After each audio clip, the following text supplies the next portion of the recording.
देखिए current affairs नवंबर के 9-10 का है ये 9-10-11 की करंट अफेयर्स है। इम्पोर्टेंट करंट अफेयर्स है, आप इसको देख लीजिए वन बाय वन। पहली न्यूज़ जो है करंट अफेयर्स की जो है वो ये है कि सीजीआई ने जो है 3 हाई कोर्ट के सीजे को सुप्रीम कोर्ट के जज बनने के लिए ओथ दिलाई है। ठीक है,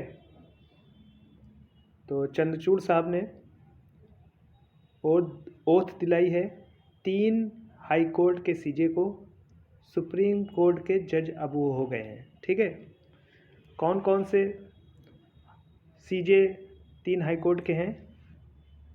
पहले देखिए सतीश चंद्र शर्मा है, ये दिल्ली हाई कोर्ट के सीजे हैं। दूसरे आपके हैं संदीप मेहता, ये गुवाहाटी हाई कोर्ट के सीजे हैं। ठीक है, तीसरे हैं अगस्टाइन जॉर्ज मूसी करके, ये जो है सीजे हैं राजस्थान हाई कोर्ट के। तो इन 3 हाई कोर्ट के सीजे को सुप्रीम कोर्ट का जज बना दिया गया है और उसकी ओथ जो है सीजीआई चंद्रचूड़ साहब ने दिलाई है। फिर देखिए सुप्रीम कोर्ट के अंदर टोटल कितने जो है जजेस अब हैं, तो 34 जजेस। तो ये 3 जजेस और जो सुप्रीम कोर्ट में अपॉइंट हुए हैं उसके बाद अब टोटल जितने भी 34 जजेस हैं सारे फिल हैं। ठीक है, तो अब जो है सुप्रीम कोर्ट फुल स्ट्रेंथ से काम करेगी, कोई भी वैकेंसी यहाँ नहीं है। 34 जजेस में एक सीजे है, 33 + 1 होगा ये। ठीक है, सुप्रीम कोर्ट के जजेस का अपॉइंटमेंट कैसे होता है? तो एक कलीजियम है सुप्रीम कोर्ट का, सीजे रहते हैं उसमें और सीनियर मोस्ट सुप्रीम कोर्ट जजेस रहते हैं। वो डिसाइड करते हैं कि किसको सुप्रीम कोर्ट का जज बनना चाहिए या नहीं, और वो रिकमेंड करते हैं किसको, गवर्नमेंट को या लॉ मिनिस्ट्री को कि इन लोगों का अपॉइंटमेंट कर दिया जाए। फिर जो है लॉ मिनिस्ट्री जब अप्रूवल दे देती है तो उसके बाद प्रेसिडेंट के पास जाता है वो साइन करने के लिए। तो लॉ मिनिस्टर इस वक्त जो है अर्जुन राम मेघवाल हैं, इनको लॉ मिनिस्ट्री दी गई है। तो इन्होंने ये कंफर्म किया कि हाँ 3 जजेस का अपॉइंटमेंट होगा और फिर उसके बाद उनकी सीजीआई ने उसको जो है ओथ दिला दी उनको। प्रेसिडेंट का अपॉइंटमेंट में साइन होता है, तो आप देखिएगा आर्टिकल 124 जो सुप्रीम कोर्ट के अपॉइंटमेंट से रिलेटेड है, 124 के 2 में लिखा हुआ है कि जितने भी अपॉइंटमेंट होंगे सुप्रीम कोर्ट के जजेस का वो प्रेसिडेंट करेगा। ठीक है, और उसके अंदर कलीजियम और लॉ मिनिस्ट्री का कोई जिक्र नहीं है, सिर्फ प्रेसिडेंट का जिक्र है। ठीक है, तो पहले क्या होता है, पहले रिकमेंडेशन जाती है, कलीजियम रिकमेंडेशन देता है मिनिस्ट्री ऑफ लॉ को, फिर वो मिनिस्ट्री जो है कंफर्म करती है, फिर उसके बाद प्रेसिडेंट उसको साइन करते हैं, फिर सीजीआई उनको क्या दिला देते हैं, ओथ दिला देते हैं, वो जज हो जाते हैं सुप्रीम कोर्ट के। फिर देखिए दूसरी न्यूज़ है, देखिए ग्रेट इंडियन हॉर्नबिल, ये एक चिड़िया है इंडिया की, बहुत बड़ी चिड़िया है, 3 किलो की होती है और 130 सेंटीमीटर इसका लॉन्ग विंग होता है। आप उस पर डाल के देखिएगा नेट वगैरह पे तो आपको दिखाई देगी ग्रेट इंडियन हॉर्नबिल। ये फ्रूट खाती है। ठीक है, और पाई कहाँ जाती है? तो इसी नवंबर दिसंबर में देखा जा सकता है, ज़्यादा जो है दिखाई पड़ती हैं ये। Annamalai tiger reserve, Valparai range Tamil Nadu. तो वलपराई रेंज तमिलनाडु का है, यहाँ पे ये जो है ग्रेट इंडियन हॉर्नबिल दिखाई देगी। तो अन्नामलई टाइगर रिजर्व ये कहाँ अगर पूछ ले तो आप जानते रहिए कि अन्नामलई पहाड़ी तो केरला और तमिलनाडु के बॉर्डर पे है, और अन्नामलई टाइगर रिजर्व ये वलपराई रेंज वेस्टर्न घाट में है। ठीक है, तमिलनाडु में वेस्टर्न घाट आपका बहुत लंबा है, बहुत ज़्यादा रिच है, बहुत सारे एनिमल यहाँ रहते हैं वेस्टर्न घाट में। ठीक है, अब ये जो हॉर्नबिल है ग्रेट इंडियन हॉर्नबिल, ये शेड्यूल 1 में रखी गई है वाइल्ड लाइफ प्रोटेक्शन एक्ट के। वाइल्ड लाइफ प्रोटेक्शन एक्ट 1972 का है और इसमें जो है बहुत सारे शेड्यूल हैं और उस शेड्यूल में ये लिखा हुआ है कि कौन सा उसमें शेड्यूल के लगाने का मतलब ये था कि शेड्यूल के अंदर एनिमल्स को रखा जाएगा जो डेंजर होंगे और जो है क्रिटिकल इंडेंजर होंगे उनको। तो ये जो है हॉर्नबिल भी प्रोटेक्टेड एनिमल है या बर्ड है, ठीक है, इसको जो है सुरक्षित रखा जाने की बात है, ठीक। तो ये ग्रेट इंडियन हॉर्नबिल कहाँ ज़्यादा पाया जाता है उसके बारे में था। और इसमें सबसे इम्पोर्टेंट चीज़ क्या है, इसमें अन्नामलाई टाइगर रिजर्व कहाँ पे है, वाइल्ड लाइफ प्रोटेक्शन एक्ट कब पास हुआ, ठीक है, इस तरह की न्यूज़ इसमें जुड़ी हुई है। फिर देखिए 2A, ये न्यूज़ देखिए क्या है। यूपी गवर्नमेंट ने एग्रीकल्चरल स्कीम्स को बढ़ावा देने के लिए 57 करोड़ रुपए पास किए हैं। ये स्कीम है कौन सी, तो DDU किसान समृद्धि योजना, दीनदयाल उपाध्याय किसान समृद्धि योजना। तो ये एक स्कीम है जिसमें 57 करोड़ रुपए यूपी गवर्नमेंट ने पास किया है। फिर देखिए दीनदयाल उपाध्याय यूनिवर्सिटी, ये गोरखपुर में है। इस यूनिवर्सिटी को QS वर्ल्ड रैंकिंग में जगह मिली है। QS वर्ल्ड रैंकिंग किस चीज़ के लिए है, ये QS वर्ल्ड रैंकिंग ये है आपकी यूनिवर्सिटीज़ के लिए, और ये साउथ एशिया के लिए निकाली गई है अभी, ठीक है, साउथ एशिया के लिए, मतलब साउथ एशिया में जो कंट्रीज़ है उसमें देखा गया है कि एक लिस्ट बनाई गई है कि कौन सी यूनिवर्सिटी किस नंबर पे है। तो जो DDU है या दीनदयाल उपाध्याय यूनिवर्सिटी है गोरखपुर की, उसको 258वीं पोजीशन मिली है, ठीक है। तो पूछ सकता है कि इस यूनिवर्सिटी को कौन सी पोजीशन मिली है, तो यूपी से ये यूनिवर्सिटी गई है 258 पोस्ट पे है, ये पोजीशन पे है ये। फिर देखिए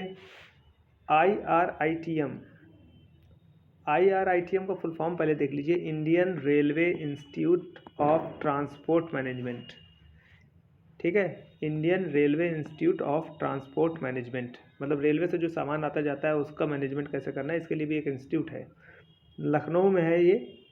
और इसको एक अवार्ड के लिए जो है इस IRITM को एक अवार्ड मिला है एक्सलेंट ट्रेनिंग का, ठीक है, इसीलिए ये न्यूज़ आई थी। तो ये जानते रहिए कि ये इंस्टीट्यूट जो है रेलवे के ट्रांसपोर्ट के से रिलेटेड है और लखनऊ में है। फिर देखिए TMC MP महुआ मोइत्रा, इनका केस आया है। ये MP हैं तृणमूल कांग्रेस की बंगाल से, और इनके ऊपर एक जो है चार्ज लगा cash for query case. Cash for query case का मतलब है इन्होंने जो है लोकसभा में सवाल पूछे, वो भी पैसे लेके, ठीक है, इसी का केस इनके ऊपर चला। और एक एथिक्स पैनल होता है या एथिक्स कमेटी होती है लोकसभा की, तो लोकसभा की एथिक्स पैनल राज्यसभा में भी होती है, लेकिन ये लोकसभा वाले में मामला था। तो लोकसभा की एथिक्स पैनल ने जो है जो भी मेंबर्स थे उसके अंदर, उन्होंने ये रिकमेंड किया कि महुआ मोइत्रा को क्या कर देना चाहिए, एक्सपल्जन कर देना चाहिए, मतलब इनको जो है हटा देना चाहिए, इनको लोकसभा के पद जो MP का पद है उससे हटा देना चाहिए, ठीक है। अब इसमें देखिए कितने मेंबर हैं टोटल, तो छः मेंबर ऐसे थे जिन्होंने सपोर्ट किया था, 4 मेंबर्स ऐसे थे जिन्होंने अपोज किया था, तो 10 मेंबर इसमें हैं एथिक्स पैनल में, ठीक है। और इसके पहले कभी क्या ऐसा हुआ है किसी MP को हटाया गया है, तो हाँ 2005 में ऐसा हुआ था, लेकिन राज्यसभा के पैनल था, राज्यसभा की एथिक्स कमेटी थी, उसने ऐसा किया था। इस बार लोकसभा के जो है एथिक्स पैनल ने ऐसा किया है कि इनको हटाया जाए, ऐसा रिकमेंडेशन दिया है। तो पहली बार लोकसभा का जो है एथिक्स पैनल इस तरह का रिकमेंडेशन दे रहा है किसी MP के खिलाफ। तो ये जानते रहिए ऐसा हुआ है। 2015 में 11 MPs के खिलाफ ये आया था चार्ज और उनको हटाया गया था। अब देखिए लोकसभा के सेक्रेटरी हैं, उन्होंने ये जानकारी दी है कि उनको हटाने के लिए रिपोर्ट आई है। कौन है, PD आचारी हैं, उन्होंने ये रिकमेंडेशन दी है, ठीक है, तो इन्होंने ये खबर दी है, रिकमेंडेशन तो वो पैनल ने किया है। फिर देखिए अब ये जो रिपोर्ट आई है और जो रिकमेंडेशन आया है कि भाई उनको हटा दिया जाए महुआ मोइत्रा को, तो उसके लिए क्या होगा उसके बाद, तो इसको पार्लियामेंट के विंटर सेशन में रखा जाएगा, ठीक है, कहाँ पे, लोकसभा में। और जब इसको रखा जाएगा तो रखेगा कौन, तो इस एथिक्स कमेटी के या पैनल के जो चेयरमैन हैं वो रखेंगे, क्या नाम है उनका, विनोद कुमार सोनकर। तो ये जो एथिक्स कमेटी जिसने ये कहा है कि भाई इनको हटा दो महुआ मोइत्रा को, तो उसके जो चेयरमैन कौन है, विनोद कुमार सोनकर, ये बीजेपी के एमपी हैं, ठीक है। तो ये रिपोर्ट रखेंगे लोकसभा में, फिर उस पर डिबेट होगी, ठीक। फिर उसके ऊपर गवर्नमेंट एक क्या लाएगी, एक मोशन लाएगी, गवर्नमेंट का मोशन एक आएगा और उस पर वोटिंग होगी। तो अभी ये रिपोर्ट सिर्फ आई है और रिकमेंडेशन आई है कि उनको हटाया जाए। अभी ये रिपोर्ट लोकसभा में रखी जाएगी, उस पर बहस होगी, फिर उसके बाद वोटिंग होगी उस पर, ठीक है, कि हटाया जाए कि नहीं हटाया जाए। तब मेंबर्स जो अगर ज़्यादा सपोर्ट करेंगे तो फिर उनको हटाया जा सकता है, ठीक है। 6 देखिए, तो महुआ मोइत्रा का ये केस है, ये जानते रहिए किस तरह से जो है ये एथिक्स पैनल काम करता है या एथिक्स कमेटी ऑफ पार्लियामेंट काम करती है, ठीक है। नेक्स्ट देखिए, UP cabinet approved formation of special board for Ayodhya development. देखिए अयोध्या की राम टेम्पल के लिए जो है, राम टेम्पल जो वहाँ पे बन रही है, वो टेम्पल का जो है डेवलपमेंट या उसके आसपास के एरिया का डेवलपमेंट इस तरह से हो कि वहाँ पे जो श्रद्धालु लोग जाएं उनको कोई प्रॉब्लम ना आए। इसके लिए जो है यूपी गवर्नमेंट ने एक बोर्ड बनाने की बात की है, स्पेशल बोर्ड जो पूरे अयोध्या का डेवलपमेंट करेगा, ठीक है। ये डिसाइड हो गया है, वो बोर्ड बनेगा जल्दी ही। फिर देखिए, India crossed China in number of institutions या universities in QS university ranking for Asia. तो एशिया के लिए क्यूएस यूनिवर्सिटी रैंकिंग निकली है, उसमें इंडिया के 148 यूनिवर्सिटीज़ को शामिल किया गया है और चाइना की 133। तो चाइना की पहले जो है यूनिवर्सिटीज़ ज़्यादा इंक्लूड होती थी, इस बार क्या हुआ है कि इंडिया की यूनिवर्सिटीज़ को ज़्यादा इंक्लूड किया गया है और चाइना पिछड़ गया है। टॉप 50 में कौन से इंडिया के इंस्टीट्यूट हैं, तो वह आईआईटी बम्बई है और आईआईटी दिल्ली है, ठीक है, ये टॉप 50 में है। फिर उसके बाद अगली न्यूज़ देखिए, in a first Lucknow will host Army Day 2024। तो आर्मी का जो है आर्मी डे मनाया जाता है, ठीक है। 2024 का जो आर्मी डे मनाया जाएगा वो लखनऊ में मनाया जाएगा, ठीक है। इसकी प्रिपरेशन अभी से शुरू हो जाएगी। अब इसके पहले लखनऊ में कुछ ऐसा डिफेंस से रिलेटेड कुछ हुआ है, हाँ हुआ है, 2020 का डिफेंस एक्सपो यहीं हुआ था लखनऊ में। और ब्रह्मोस जो मिसाइल है आपकी, इस मिसाइल को बनाने के लिए एक मैन्युफैक्चरिंग फैसिलिटी भी दी जाएगी, ये भी लखनऊ में बनेगी, ठीक है। तो ब्रह्मोस अब लखनऊ में भी बनेगी, इसके लिए जो है मैन्युफैक्चरिंग जो फैसिलिटीज़ है वो लखनऊ में बनाई जाएगी, गवर्नमेंट ने डिसाइड किया है, सेंट्रल गवर्नमेंट ने। फिर देखिए, और इसमें बता रहे हैं कि लखनऊ की क्या खूबी रही है, तो राजा सुहेल देव जो थे उन्होंने गजनी के जो है सेना को हराया था, गजनी के सेना के एक जो सेनापति थे उनको हराया था बैटल ऑफ बहराइच में, ठीक है। फिर उसके बाद नागा लोगों ने जो है अहमद शाह अब्दाली, जिसको दुर्रे दुरानी भी कहते हैं, वो अफ़गानिस्तान से आया था, उसको भी हराया था नागा लोगों ने इसी लखनऊ के आसपास बैटल ऑफ गोकुल में, ठीक है, इसमें हराया था। अब बेगम हज़रत महल को तो आप लोग जान ही रहे हैं, 1857 में लखनऊ से ये बहुत एक्टिव रही हैं, ठीक है। 1857 की क्रांति में, भारत की आज़ादी की जो पहली क्रांति थी, 1857 की आज़ादी की लड़ाई में बेगम हज़रत महल लखनऊ से बहुत एक्टिव थी। फिर उसके बाद देखिए,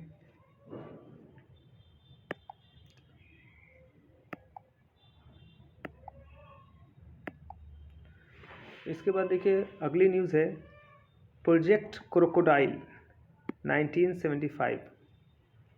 प्रोजेक्ट क्रोकोडाइल जो है ये 1975 में शुरू हुआ था। इसमें 3 क्रोकोडाइल की जो है जातियाँ थीं जिसको बचाया जाने की या जिसको प्रिजर्व करने की बात कही गई थी।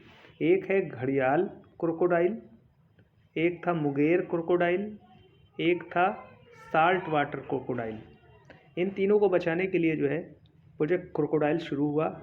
और घड़ियाल को जो है बचाने के लिए कौन सी जगह रखी गई जहाँ पे उनको ज़्यादा उनकी जनसंख्या बढ़ानी थी, एक था सतकोशिया टाइगर रिजर्व, तो घड़ियाल वालों के लिए सतकोशिया टाइगर रिजर्व को चुना गया, महानदी रिवर के करीब में है ये। और एक था मुगेर क्रोकोडाइल जो था, उसको बचाने के लिए सिमलीपाल नेशनल पार्क में रखा गया। ठीक है, ये उड़ीसा का है। फिर उसके बाद साल्ट वाटर को रखने के लिए भीतरकनिका नेशनल पार्क।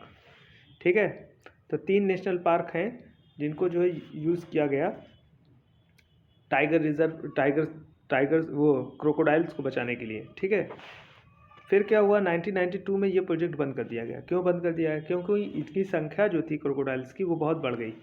ठीक है, जितनी ज़रूरत थी उतनी उससे ज़्यादा हो गई, इसलिए इसको बंद कर दिया गया 1992 में। अब इनकी संख्या बहुत ज़्यादा है और देखा ये जा रहा है कि ये मैन एनिमल कॉन्फ्लिक्ट जो होता है, जानवरों और मनुष्य के बीच जो है, जो वो स्ट्रगल शुरू हो जा रहा है, वो बढ़ रहा है। मतलब क्रोकोडाइल मनुष्यों को जो है या जो है ह्यूमंस को जो है नुकसान पहुंचा रहे हैं। ठीक है, ये चीज़ सामने आई है, तो इसी को न्यूज़ में रखा गया था। न्यूज़ आई थी इसी से रिलेटेड कि जो है ये क्रोकोडाइल्स जो है अब ह्यूमंस को जो है परेशान कर रहे हैं। तो इसके बारे में बताया था कि कहाँ से ये इतनी ज़्यादा संख्या हो गई इनकी। तो प्रोजेक्ट क्रोकोडाइल के तहत ये नंबर्स बढ़े थे। ठीक है, इसके बाद देखिए अन्नपूर्णा रेंज कहाँ पे है, तो आप जानते हैं नेपाल में है अन्नपूर्णा रेंज। नेपाल के बारे में थोड़ा देख लेते हैं। देखिए नेपाल यहाँ पे है, ये इंडिया का आपका ईस्टर्न पार्ट है, ईस्टर्न नॉर्थ ईस्ट पार्ट है ये, और यहाँ पे ये नेपाल है। नेपाल की राजधानी काठमांडू है। नेपाल के ऊपर चाइना है यहाँ पे। ठीक है, नीचे इधर पूरा इंडिया घेरे हुए है। ठीक, तो इधर जो है उत्तराखंड है जो इससे सटा हुआ है, इधर यूपी है वो सटा हुआ है, इधर आपका बिहार है जो सटा हुआ है, बिहार। ठीक, बिहार सटा हुआ है। इसके बाद ये वेस्ट बंगाल है, ये सटा हुआ है, और यहाँ सिक्किम सटा हुआ है। ठीक, तो सिक्किम, वेस्ट बंगाल, बिहार, यूपी और उत्तराखंड, ये ऐसे इनको घेरे हुए हैं। सबसे ज़्यादा लंबा बॉर्डर ये यूपी से लगाता है। ठीक है, यूपी से सबसे ज़्यादा लंबा बॉर्डर नेपाल का लगता है, और उधर चाइना से सबसे ज़्यादा लगता है। तो ये इम्पोर्टेंट था कि कौन कौन से स्टेट इंडिया के हैं जो बॉर्डर लगाते हैं। ठीक है, इसके बाद देखिए ये है इंडिया। देखिए यहाँ पे उत्तराखंड ऐसे, यूपी, फिर बिहार, फिर उसके बाद बंगाल थोड़ा सा लगेगा, वेस्ट बंगाल, फिर सिक्किम, इस तरह से घिरा हुआ है। 1 2 3 4